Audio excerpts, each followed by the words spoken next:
On day 2, we woke up surrounded by fruit.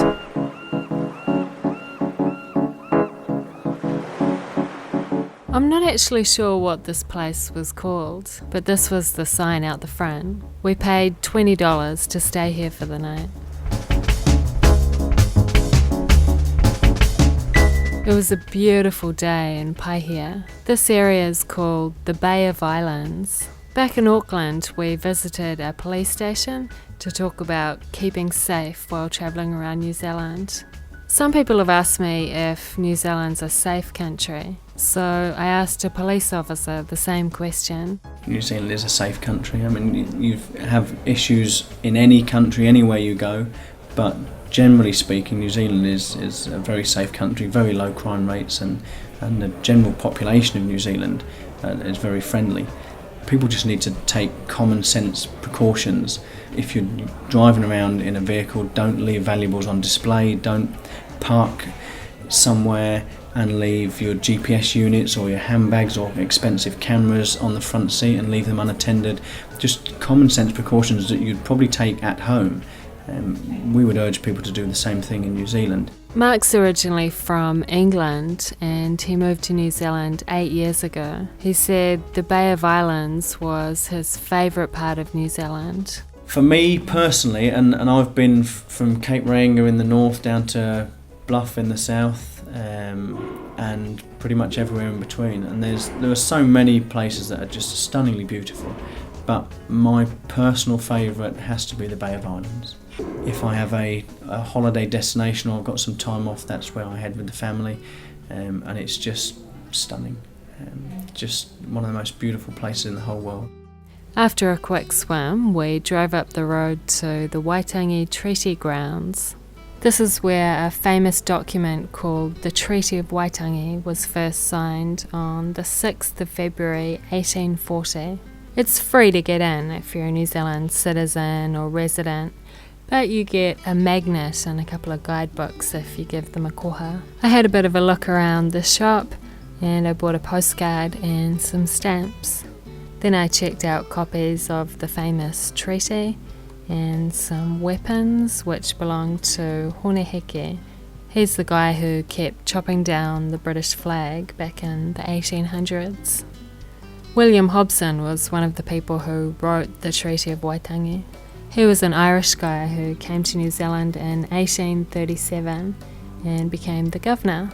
Apparently, Remuera was the first hill he climbed in Auckland, so they called it Mount Hobson.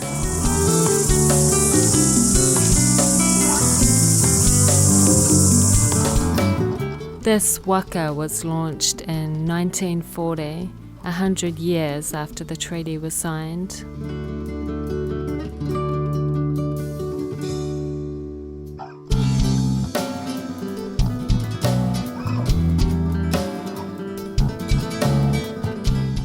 This building is called the Treaty House. It was built in 1883 for a guy called James Busby. James was born in Scotland and apparently he planted a vineyard here at Waitangi. He also helped write the treaty. Hello, James. This is James's daughter Sarah, and I don't know who this is. This is the meeting house called Te Whare Runanga, which was built in 1940.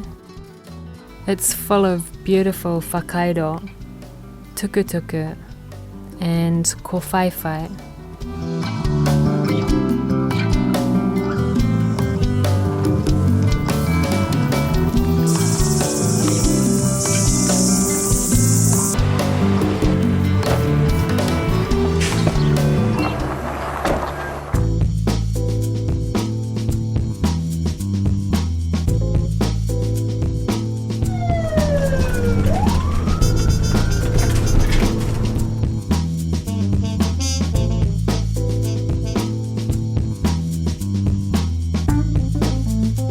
We stopped in Kerikeri for lunch.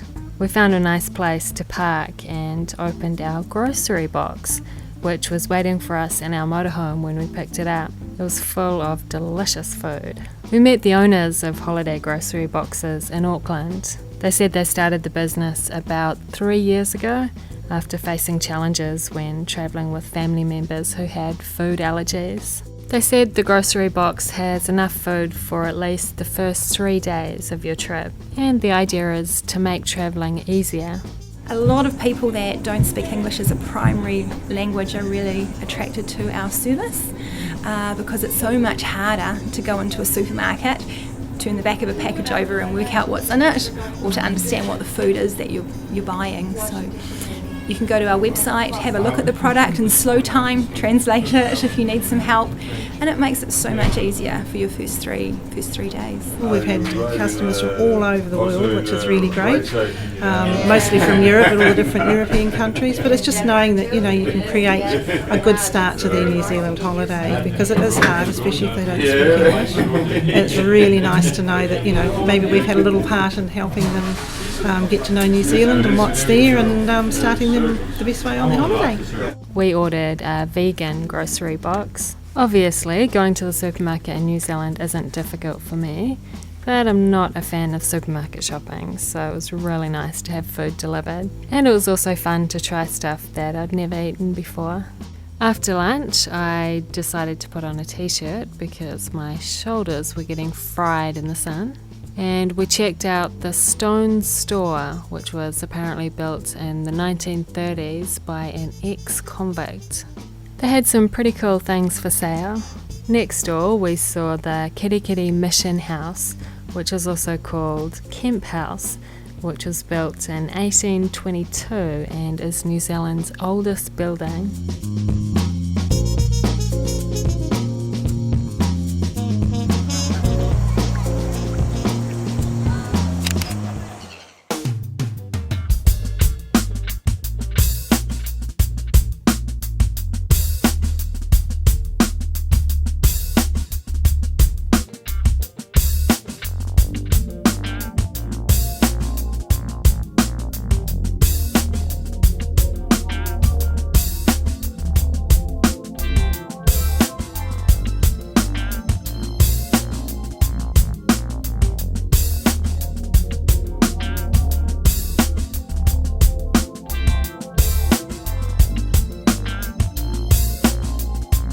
We stopped in Awanui for some diesel.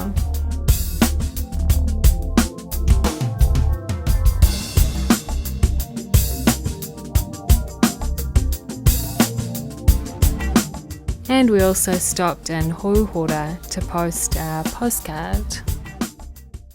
Then we drove to the top of New Zealand.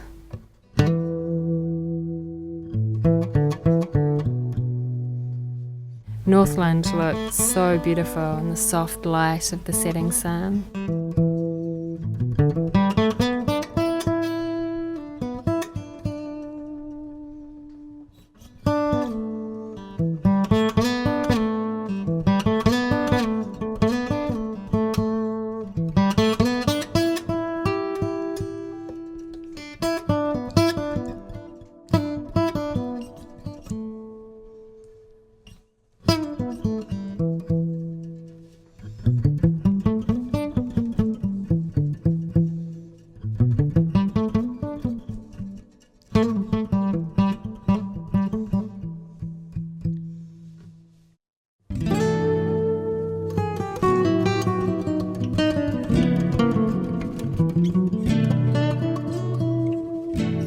It was dark by the time we got to our destination, Taputaputa Bay.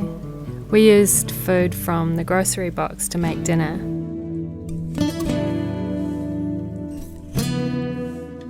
I'd never tried these vegetarian sausages before.